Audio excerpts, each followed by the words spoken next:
मैं लेके आया हूँ आप सभी के क्लास 12th अकाउंट्स का chapter number 1 not for profit organisation NPO जिसे हम कहते हैं एनपीओ। सो आज हम इसका बेसिक ही पढ़ेंगे बिकॉज बेसिक समझना इसका इम्पोर्टेंट है। बिना बेसिक समझे इसके क्वेश्चन सॉल्व होने में थोड़ी प्रॉब्लम आएगी बिकॉज में कुछ थोड़े बहुत न्यू वर्ड्स आएंगे। तो समझते हैं एनपीओ होता क्या है। एनपीओ की फुल फॉर्म होती है not for profit organisation. Organisation का मतलब होता है संस्थाएं, ऐसी ऑर्गेनाइजेशंस जिन जो प्रॉफिट के लिए काम नहीं करती, जिनका मोटिव प्रॉफिट कमाना नहीं होता। NPO are those organisation which do not work for profit motive.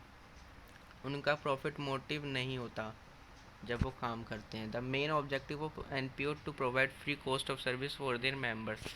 वो उनका मोटिव होता है, उनका ऑब्जेक्टिव, फर्स्ट ऑब्जेक्टिव यही होता है, मेन ऑब्जेक्टिव यही होता है कि वो फ्री कॉस्ट ऑफ सर्विस देती हैं अपने मेंबर्स को।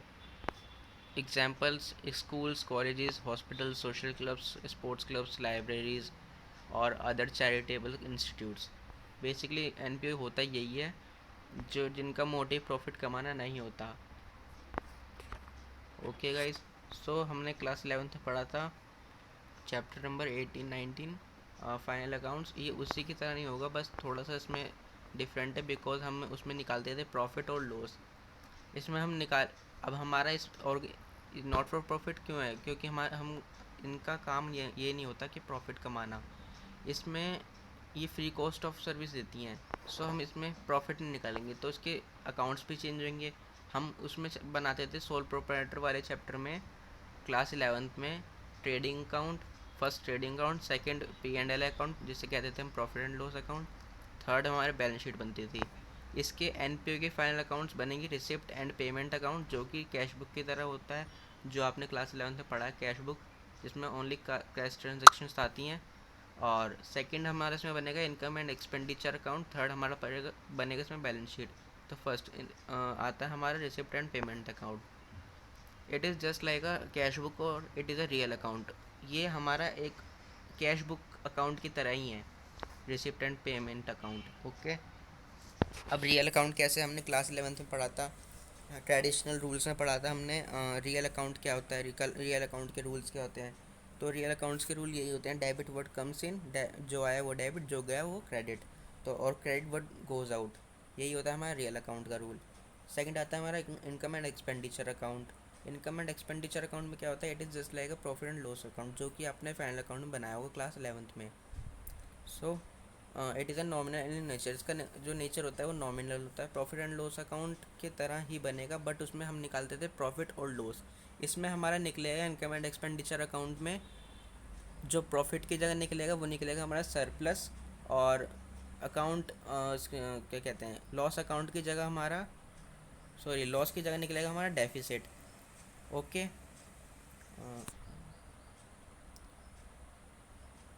लॉस की जगह निकलेगा हमारा डेफिसिट।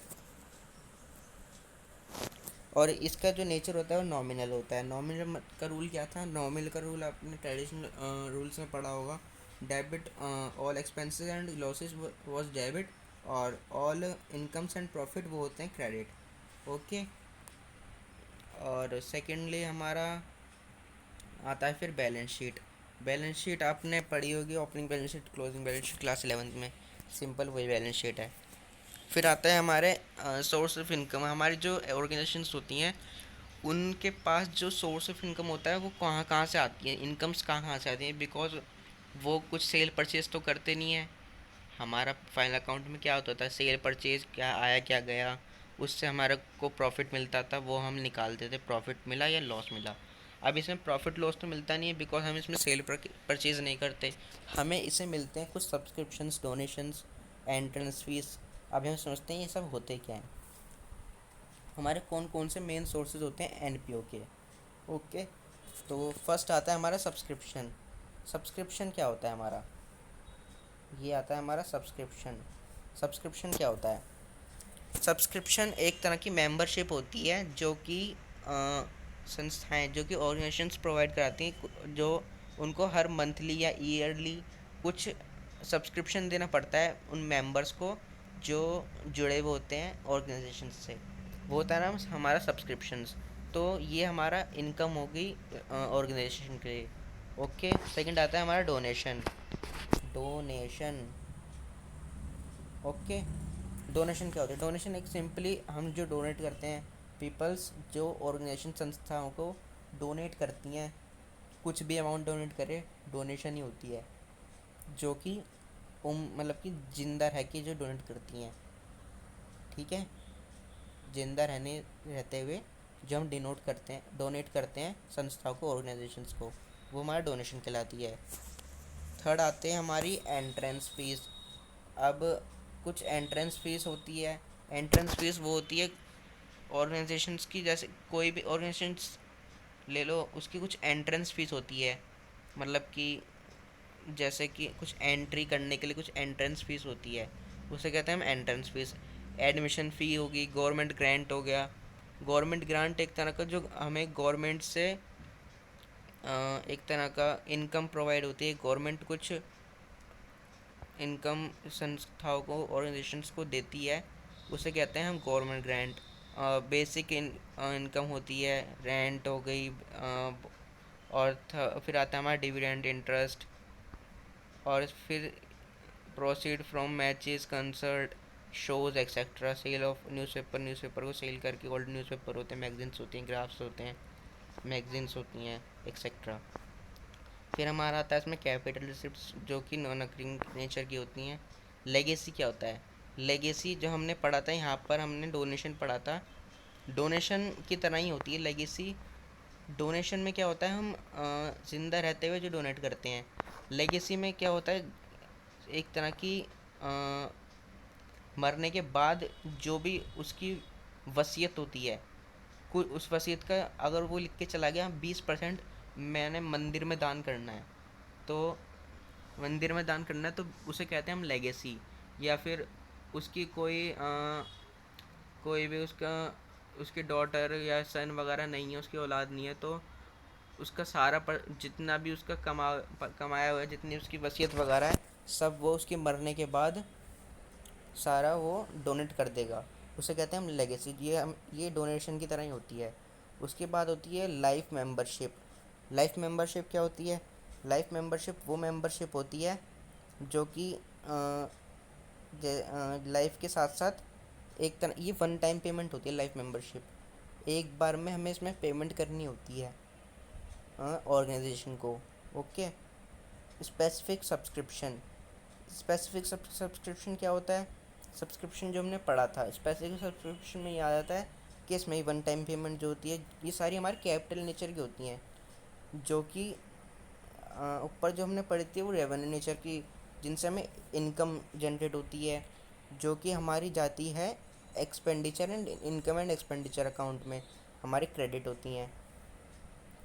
और ये वाली ये जो पर्ल रेवेन्यू रिसिप्ट्स हैं, ये होती हैं डेबिट होती हैं उसमें रिसिप्ट्स एंड पेमेंट अकाउंट में, और सारी जाके क्रेडिट हो जाती हैं इनकम एंड एक्सपेंडिचर अकाउंट में।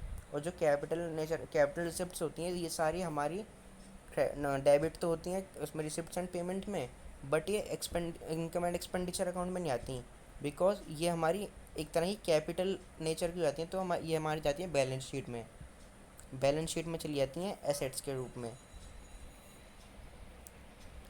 ओके। अब इसके बाद आती है हमारी एक्सपेंसेस। एक्सपेंसेस रेवेन्यू नेचर की और कैपिटल नेचर की। रेवेन्यू नेचर मतलब इनकम की, जो कि हमारे इनकम एंड एक्सपेंडिचर अकाउंट में आती हैं डेबिट साइड में। सैलरी हो गई, कार्टेज हो गया। और क्रेडिट साइड में आती हैं उसमें रिसिप्ट एंड पेमेंट अकाउंट में। सैलरी हो गई, कार्टेज हो गया, इलेक्ट्रिसिटी बिल हो गया, वाटर चार्ज हो गया, जो कि मेनली होते हैं, ये सारे होते हैं revenue expenses.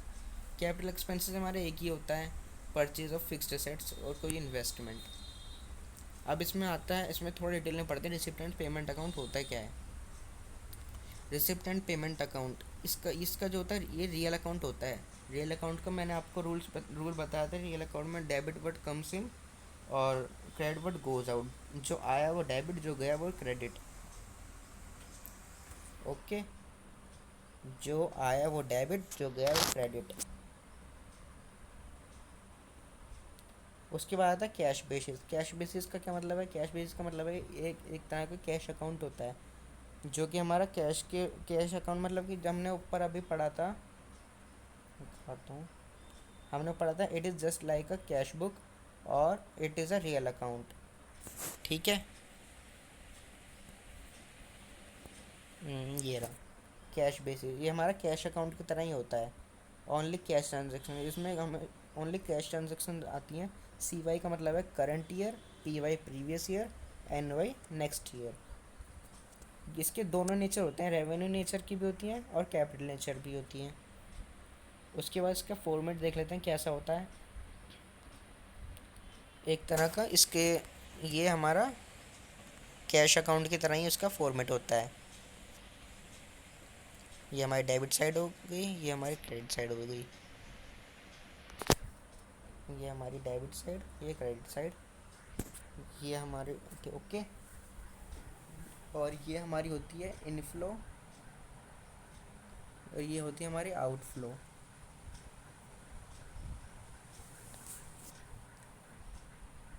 Okay guys,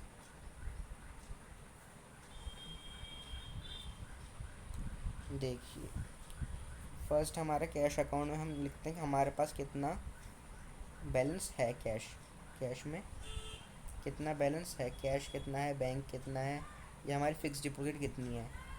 okay. उसके बाद हम यहाँ पर अपने लिखते हैं रेवेन्यू रिसिप्ट्स और कैपिटल रिसिप्ट्स, जो कि हमें इनकम होती है हमारी। रिसिप्ट्स मतलब कि होती हैं, रिसिप्ट्स क्या होती है? हमारी जो इनकम आ रही है, पेमेंट्स जो जा रहा है।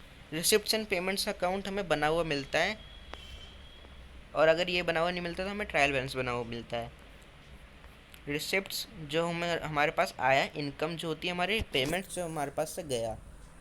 ओके। तो हमारे पास है जो हमारे पास बैलेंस है पहले से ही, कैश में, बैंक में और फिक्स डिपॉजिट। उसके बाद सब्सक्रिप्शन जो हमें आता है, डोनेशन भी आता है, फीस, रेंट रिसीव्ड एक्सेट्रा। यहाँ पर इलेक्ट्रिसिटी बिल रिसीव्ड हो सकता था, जो हमारे रेवेन्यू नेचर के होते हैं, रेवेन्यू रिसीप्ट्स। और कैपिटल नेचर के जो हमारे यहाँ ये रेवेन्यू रिसीट्स जो होती हैं, ये तो हमारी चली जाएंगी कहाँ पर? ये हमारी चली जाती हैं उसमें क्रेडिट में चली जाती हैं, इनकम एंड एक्सपेंडिचर अकाउंट में। और ये वाली जो होती हैं हमारी कैपिटल रिसीट्स, ये जाती है हमारी बैलेंस शीट में, बैलेंस शीट में। ओके। बिकॉज ये हमारा कैपिटल नेचर की होती हैं, बिकॉज ये वन टाइम पेमेंट होती है, कैपिटल में ऐड होती है। उसके बाद आती है हमारी पेमेंट्स। पेमेंट्स तो हम ये तो आपने उसमें ही पढ़ा होगा, फाइनल अकाउंट में, क्लास 11th में। ये सिंपली वही होती है, रेंट होगी, सैलरी होगी, जो revenue receipts, income, revenue expenses होती हैं। रेंट, सैलरी, P&S, डेप्रिसिएशन होगी किसी चीज़ पे, कैपिटल एक्सपेंसेस में purchase and buildings, investment, FD etcetera. उसके बाद जो बचा हुआ हमारा कैश बैलेंस है, बैंक बैलेंस है या FD। उसके बाद आता है हमारा income and expenditure account. Income and expenditure account जिसमें हम हमारा फाइनल सोल प्रोप्राइटर में हमारा प्रॉफिट एंड लॉस निकलता था। इसमें निकलता है हमारा सरप्लस और डेफिसिट, जो कि मैं बता चुका हूँ आपको ऊपर। प्रॉफिट के रूप में होता है हमारा सरप्लस और लॉस के रूप में होता है हमारा डेफिसिट।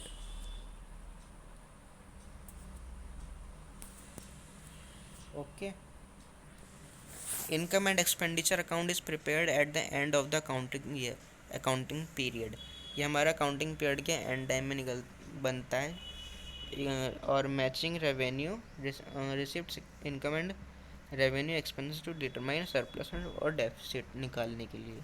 इसका हमारा नॉमिनल नेचर होता है, नॉमिनल अकाउंट होता है इसका। नॉमिनल अकाउंट का रूल होता है all expenses and losses are debit और all income and profits are credit. ये जो एक्रूअल बेसिस पे काम करता है, और ओनली रेवेन्यू रिसिप्ट्स और रेवेन्यू पेमेंट्स होती हैं इसमें। इसका फॉर्मेट आपको दिखाया था। मैंने आपको क्या कहा था अभी ऊपर, कि ये वाली जो रेवेन्यू रिसीट्स होती हैं, यहाँ जो डेबिट हो रही हैं, वो जाकर यहाँ पर हो जाती है क्रेडिट। ये आगे सब्सक्रिप्शन, डोनेशन, एंट्रेंस फीस वगैरह, या लेगेसी वगैरह यहाँ पर हो जाती हैं क्रेडिट। और जो यहाँ पर होती हैं डेबिट, रेंट, सैलरी, डेप्रिसिएशन वगैरह, वो जाके यहाँ पर हो जाती हैं डेबिट। जो वहाँ क्रेडिट होती हैं वो डेबिट, और जो वहाँ डेबिट होती हैं यहाँ क्रेडिट हो जाती हैं। बेसिकली यही होता है। और लास्ट में हमारा हम डिटरमाइन करते हैं सरप्लस या डेफिसिट, बैलेंसिंग फिगर निकाल देते हैं फिर। और उसके बाद आती है हमारी बैलेंस शीट। बैलेंस शीट तो simply balance sheet is a financial statement होती है जो कि कंपनी के एसेट्स लाइबिलिटीज़ को मेंटेन करके रखती है। इसकी फाइनेंशियल पोजीशन को बताती है कि कंपनी क्या फाइनेंशियल पोजीशन चल रही है। ये तो सिंपली हमने, ये तो वैसी बनेगी जैसे हमने पढ़ रखी है पहले। ओके, सो अगर आपको समझ में आया हो तो लाइक करें वीडियो को। Thank you so much.